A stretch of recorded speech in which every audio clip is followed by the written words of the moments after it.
Welcome to Reinventing-U. I'm your host, Danielle Silverman. I believe that in today's world of ever-constant evolution, the only career change that matters is when what you do matches who you are and what you believe. This show is where you'll learn how embracing change and reinventing yourself will help you navigate any disruptions and lead a life of happiness and fulfillment, especially in this ever-changing world. Your purpose and your meaning will drive your personal transformation. As I like to say, it's your vision, your life. Be passionate about it. Reinventing-U starts now.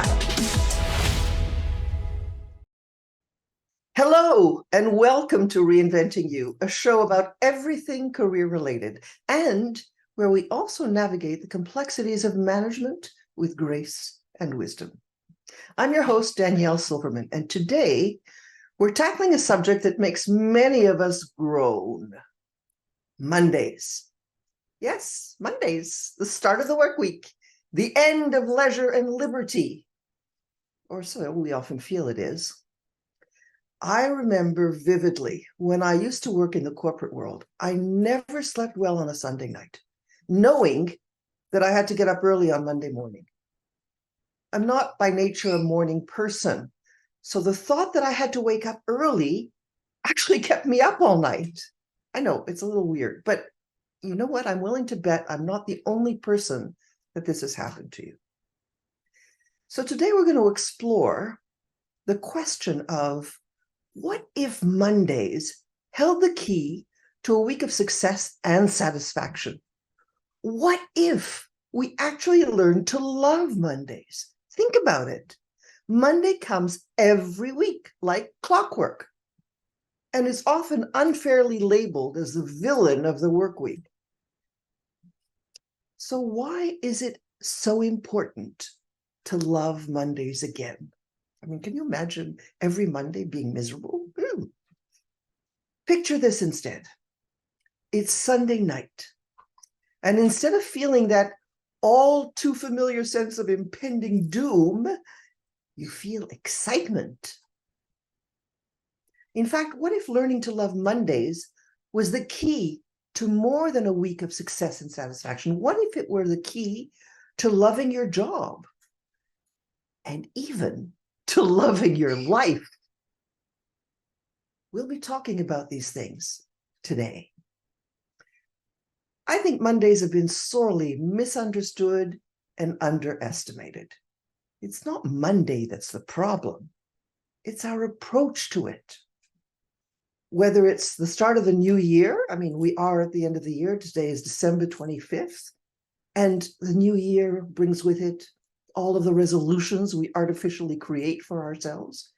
But it could also be the start of an awareness in ourselves that we want our lives to be rich with positive, fulfilling, and meaningful experiences, so that we're looking at Mondays as a positive source, as a way of helping us change our mindset about everything that we do, regardless of what day of the year it is. You see, I think Monday is a fresh canvas, a weekly opportunity to paint something new and beautiful. It's our chance to set the tone, to be the architects of our own narrative for the week ahead.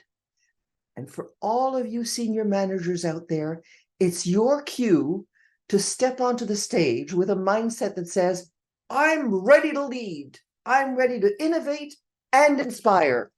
Whoops, kind of moved my microphone there. Get so excited. As leaders, you wield the power to ignite change, to be the catalyst that drives your team to unimagined heights. So why not use Monday to introduce new ideas, to celebrate small victories, and to ask your team for their weekend insights? It's about making Monday a day of innovation, not intimidation. Easier said than done? Well, how do we do this? How do we recharge our psychological batteries to face Monday with excitement and vigor? As I said before, it starts on Sunday. Yes, Sunday. With preparation and with a dash of anticipation. Let's talk about these two things, preparation and anticipation. Preparation is key. You plan your business strategies, don't you? Well, it's equally, if not more important, to plan your personal strategy. Plan your day, set your goals, maybe even schedule a little treat for yourself. It could be a coffee from your favorite cafe or a lunchtime walk in the park with your best friend. Imagine treating Sunday like a dress rehearsal for a grand performance. Your week, your job, your life. You're not merely listing scenes. You're setting the stage for a show-stopping opening act where Monday's momentum sets the pace. You fine-tune your roles, your lines. You're ensuring that each task aligns with the overarching theme of your goals. You allocate time for main acts, those tasks that require your full attention, your full creativity and skill, while also scheduling intermissions for those necessary administrative tasks that keep the show running smoothly. You see, this isn't just a run-through. It's a carefully choreographed routine that turns every effort into a step towards the spotlight of success. And where does anticipation come into it? Well, we all love having something to look forward to, right?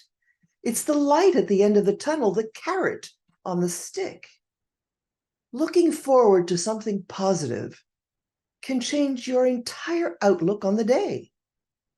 So why not plant a few carrots for yourself on Monday? It could be a breakfast treat, a midday walk, as I said earlier, or a new podcast episode on the commute in. Whatever it is, let it be something that makes you think, yes, Monday, let's do this. But above all, it should be something that brings you joy. I tell all of my clients, especially those who are going through a rough time, when you wake up in the morning, ask yourself, what's the one thing I can do today that will bring me joy? Because you see, once you learn to love Mondays, once you have that joy captured, there's an automatic ripple effect on your job, and the two become interwoven. They become one. And I'd say that this goes beyond paychecks and perks. It's not about that. It's about fulfillment. It's about impact. It's about legacy. Because when you love what you do, it shows. Your enthusiasm becomes infectious. Your work becomes meaningful. And every challenge is a stepping stone to greater heights. As senior managers, you are in a unique position to influence and shape the future, not just of your company, but of every individual you lead. By mentoring, by sharing your passion, you're not just managing, you're transforming lives. And when you lay down at night, you can rest, knowing that your work extends beyond the four walls of your office. It resonates in the growth and success of your team. So, for example, you can use Mondays for strategic planning with your team. You can set specific achievable goals for Monday to build momentum for the week.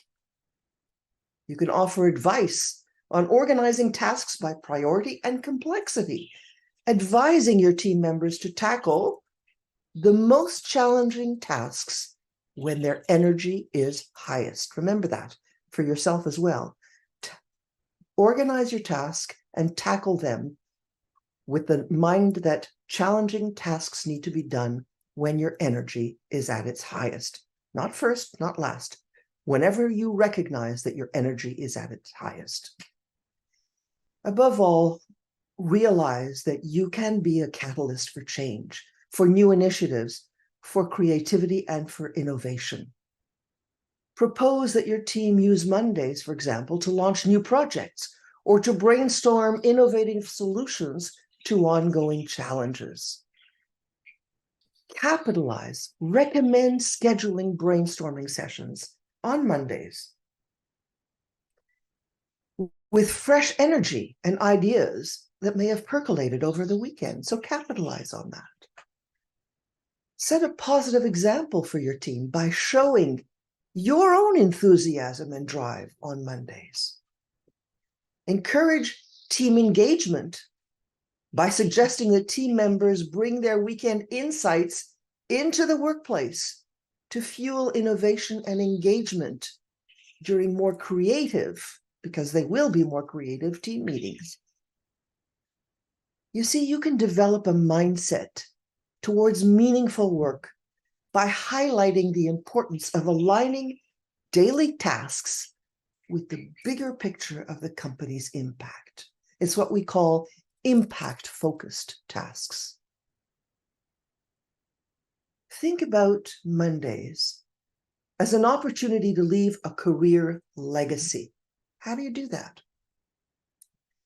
Build your personal brand and your legacy within the industry by performing with passion and purpose. If you do that, you will build your personal brand and you will also leave a legacy. And don't forget to pass on your knowledge and your passion by mentoring others, which can also reignite their love for their job. Because you're going to be creating a positive ripple effect and you're going to be uplifting your team's morale. Your attitude and your approach to your job can shape and influence the work environment and the company culture. Embrace positive practices by embedding positivity into daily work practices, things like recognizing your team's achievements and fostering open communication. You know, there's a law, I've talked about this before, about appreciative inquiry, where what you receive, what you put out. There is a universal law, actually the law of the universe. Whatever emotion, whatever you're feeling, whatever energy you put out there is what the universe hears and sees. And the universe is always, always willing to give you what you're putting out. So if you're putting out positive vibes, positive energy, you will receive positive energy. And the same of everybody else around you.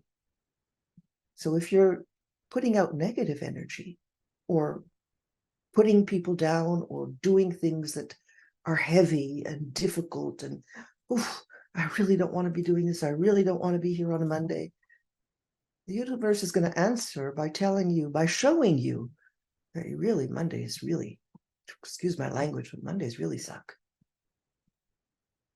So embrace those positive practices. Embed positivity in everything that you do. Now, what you can also do is intertwine all of these into your own job performance and the team's job performance. You can link loving your job to the excellence in execution of the tasks and in leading your team. Because when you perform well, you not only advance your own career, but you also help your team members' growth and recognition, all of which leads to career satisfaction. Loving your job isn't just about the here and now. It's about looking forward and looking upward. It's about setting those milestones, even the really tiny ones, and then smashing them. Celebrate every win. Don't shy away from sharing those victories with your team. There is power in sharing and power in positivity. Think about the core of what you do, the impact of your decisions. And I'll use this expression again, the ripple effects of your leadership. I love it. You know, it's like a waterfall. there is, or like a stone that you throw into the water and you see the ripples go about. It's about connecting with the why behind your work. It's about connecting with your why. What drove you to this career? Remember that and keep it burning. After all, loving your job is the dream, isn't it? To wake up and feel that tingle of excitement about the workday ahead. But it's more than just a dream. It's a goal. And it's one that's attainable with the right approach. I remember a client, let's call her Maria, because I did a podcast with her where I interviewed her. If you're interested, the podcast is called Happiness is an Inside Job. Maria had a job. She loved what she did, but she was unhappy in the way she was doing it. And it weighed on her, and she didn't know quite what to do about it. So she sought me out, and we worked together for a while. We prepared her, and in the middle of everything, she said, "You know what, Danielle, I found a job, doing exactly what I'm doing, but with another corporation and another organization. And I think that this will really help me because it's exactly what I want to do. And I'm not doing exactly what I want to be doing in this job." And she had applied to the job, and she basically came to me with a fait accompli saying, "I landed the job. That's it. Now I have to announce it to my boss." So we worked on how she should announce it to her boss. And the day she did, of course, he was disappointed. But within a few hours, her boss's boss, not the director, but the VP, came to see her, and he said, "Maria, you cannot do this to us. We need you here. What would it take to have you stay?" And there ensued a discussion about what she really wanted to do.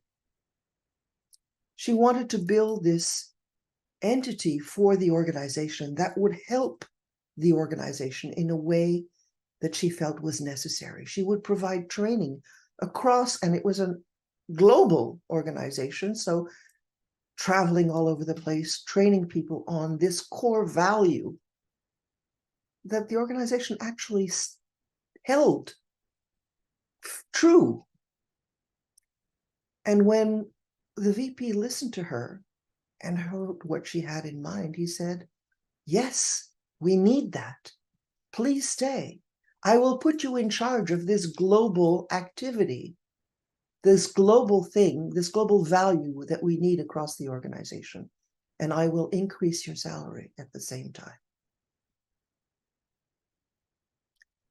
Maria did all of this by learning to value who she was and what made her happy. She didn't love what she was doing. She knew what she wanted to do, but she didn't love her job.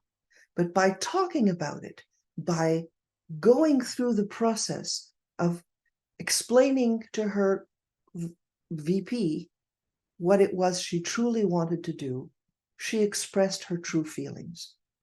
And he absolutely happened to agree with her. I wish that on everybody. It may not always be the case. It was in her case.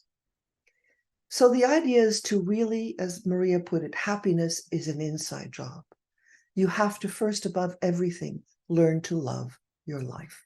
And this is the third piece of the puzzle that I want to talk to you about today, to learn how to love your life. Probably one of the hardest things to do because it implies self-love. And many people don't know or have lost their ability to do that. You can start by looking at your job as a core life experience, which is about seeing beyond the daily tasks and understanding that the job is an integral part of your life's journey. It's an integral part of your personal growth. So let's take a more in-depth look at how this can work out. When we talk about career as part of your identity, Well, yeah, your job can become a part of who you are, it reflects your values, your passions, your aspirations. So when you consider your career as a core life experience, it's not just about what you do, but also about what you stand for and how you grow as an individual through your work. You can see professional growth as personal development. So the skills that you develop in your job, things like leadership and management, problem solving, all of these transcend the workplace and they enhance other areas of your life. So as you evolve in your career, you're also honing life skills that contribute to your overall ability to navigate the world. So when people ask me all the time, what are my transferable skills? I don't have any transferable skills. I can't take, this piece of finance and plug it in over there. Well, you know what? You can. It might be different from one industry to another, but I'm willing to bet that you have so many other skills that you've learned along the way in the course of life that you can use wherever you go. Another important piece is the impact that you have on your work. See, jobs are more than just a means to an economic end. They're a platform for impacting society, for shaping your environment, and for leaving a legacy. Whether you're creating something, whether you're providing a service, or improving a process, your work often has effects that contribute to a much larger narrative. Now, today we're talking about that more because more and more people are talking about sustainability and from an environment point of view. But sustainability doesn't just focus on environment. It can focus on so many other things, including the sustainability of the organization itself. Add to that the fact that research shows that there is a strong correlation between job satisfaction and overall life satisfaction. If your job is a core life experience, then feeling fulfilled at work is likely to enhance your overall general well-being. So that means that you're leading a more harmonious and balanced life. It's if I have one, I have the other.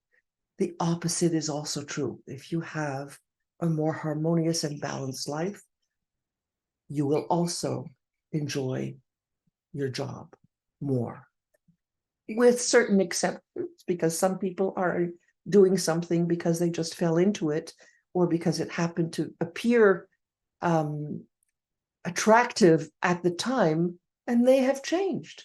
And perhaps the organization has changed as well, but in a different direction, in which case you need to sit down and think about, okay,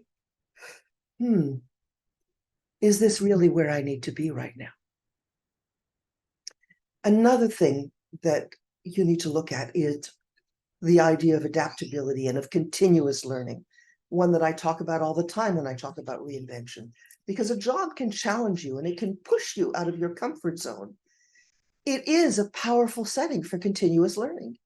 And embracing these moments of reinvention can make your work more exciting and more fulfilling, because you're constantly adapting and overcoming new challenges, which mirrors the process of personal growth.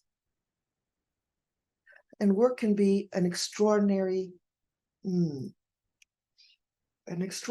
place. I'm looking for a better word than place. Anybody, an amazing community for building relationships and building a network, building relationships that can become significant and enduring. Bottom line, work is a journey. It's not a destination. So when you start to see work as your journey, with its highs and its lows, with its lessons learned and with experiences that are cherished, it becomes a meaningful adventure rather than just a means to an end. You see, this kind of mindset can help you appreciate the present moment and find joy in the process rather than waiting for some future payoff, which may may or may never come. So aligning your career with your personal life goals means integrating your career with what you want out of life, whether that's flexibility to travel, the means to support a family, or the opportunity to contribute to causes you care about. In essence, when you look at your job as a core life experience, you're integrating it into the fabric of your existence. It's a holistic approach to career planning and personal fulfillment.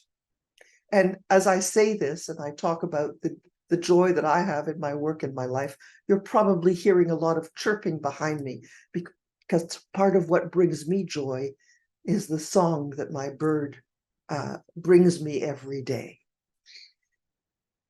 But I sense that, you may be wondering, all of this sounds very positive and very beautiful, very lovely.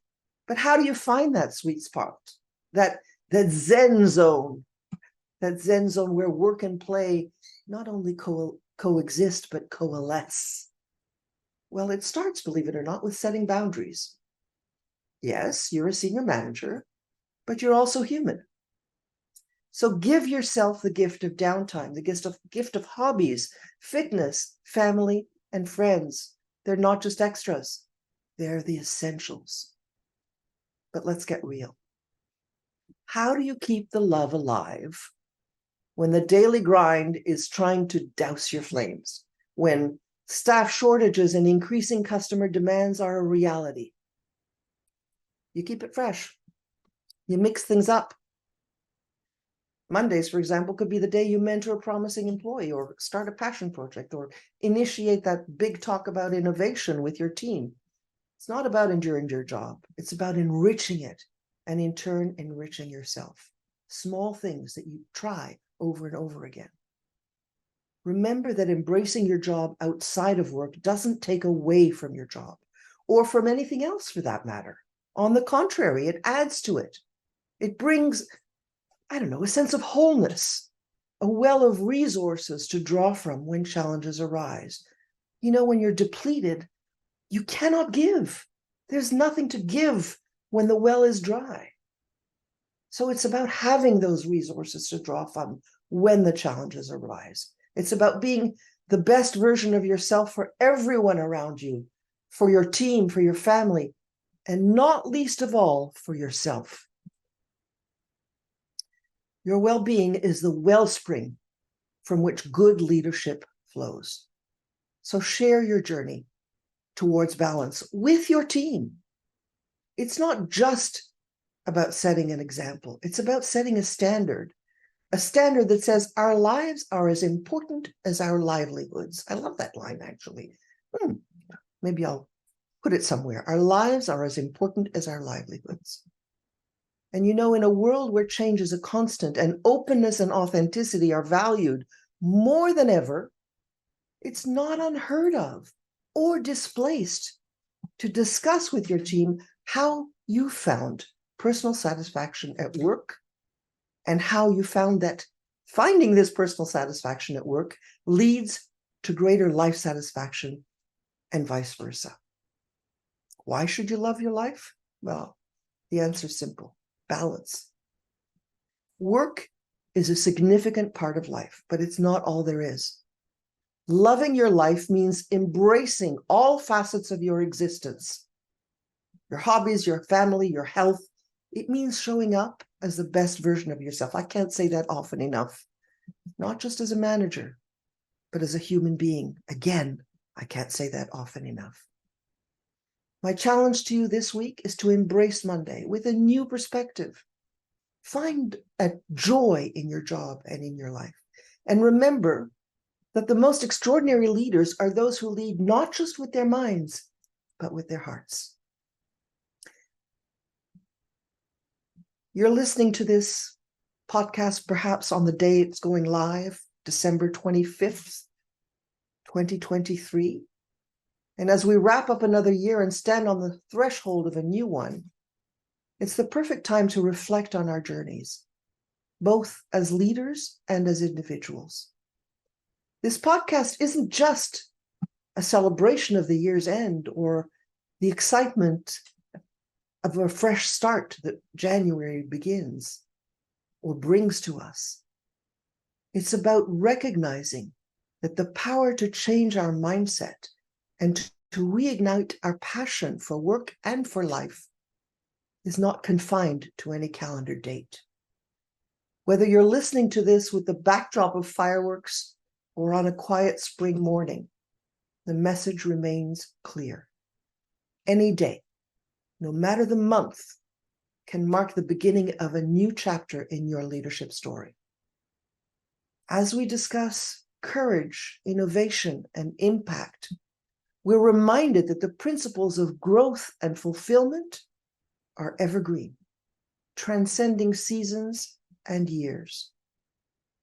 So let this podcast be a companion to you as you navigate the ebbs and flows of management and life. Remember that the decision to embrace change, to lead with purpose, and to cherish every aspect of your life is a daily choice, not just a Monday one or a Sunday one. It's a daily choice, one that will set you and those you lead on a path of continual discovery, a path of success, and a path of joy. You've been listening to Reinventing-U. For more information, please visit my website at www.reinventing-u.com, www.reinventing-u.com. I'm Danielle Silverman, wishing you all the best today and every day. Here's to your career reinvention. Bye for now. Thank you for listening to Reinventing-U with me, your host, Danielle Silverman. Tune in on the second and fourth Monday each month at 11 a.m. Eastern, 8 a.m. Pacific on transformationtalkradio.com. Join me and feel inspired and optimistic about your future. We only get one life, so embrace change and thrive with me. Find work that aligns best with your soul and what you enjoy. For more information, go to reinventingu.com.